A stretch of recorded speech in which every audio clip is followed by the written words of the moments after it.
Hi friends, எல்லோரும் எப்படி இருக்கீங்க? இன்றைக்கி ஆடி மாதம் ஃபஸ்ட்டு டே. சரி, இன்னிலேருந்து 21 டேஸ்க்கு பிரம்ம முகூர்த்தம் பூஜை பண்ணலாம் அப்படின்னு நானாக நினச்சிருக்கேன். எனக்கு எந்த அளவுக்கு நான் பண்ண போகிறேன்னு தெரியல. பார்க்கலாம், 21 டேஸ்க்கு கண்டினியூஸாக பண்ணுறேனா அப்படின்னு சொல்லிட்டு. இன்றைக்கி ஃபஸ்ட்டு டே, அதனால் அம்மனுக்கு அபிஷேகம் பண்ணலாம் அப்படின்னு சொல்லிட்டு நான் அபிஷேகம் பண்ணேன். இவங்க பார்த்திங்கன்னா சமயபுரத்து அம்மன். என்கிட்ட இவங்க வந்ததுக்கு ஒரு குட்டி ஸ்டோரி இருக்குது, நான் சொல்கிறேன். நான் ஒரு நாள் கோயில் போயிட்டு வெளியே வந்தேன். அப்போ பார்த்திங்கன்னா ஒரு குட்டி கடையில் நிறைய பிராஸ் ஐட்டம்ஸ் வச்சுருந்தாங்க. அதில் குட்டி குட்டி சாமி ஐடல்ஸ் இருந்தது.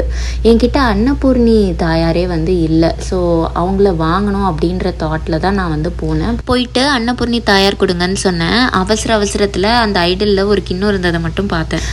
அவசரத்தில் ஓடி வந்துட்டேன் நான் வீட்டுக்கு.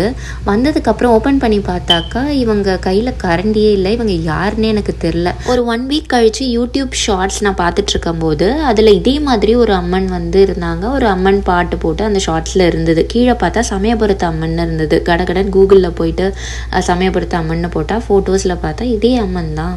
ஸோ என்னை தேடி இவங்களாம் வந்திருந்தாங்க. அதனால் ரொம்ப ரொம்ப பிளெஸ்டாக ஃபீல் ஆச்சு. இவங்களை உடனே சாமி ரூமில் வச்சு சாமி கும்பிட ஆரம்பிச்சிட்டேன். நாளைக்கு இன்னொரு ஷார்ட்ஸில் பார்க்கலாமா? பா.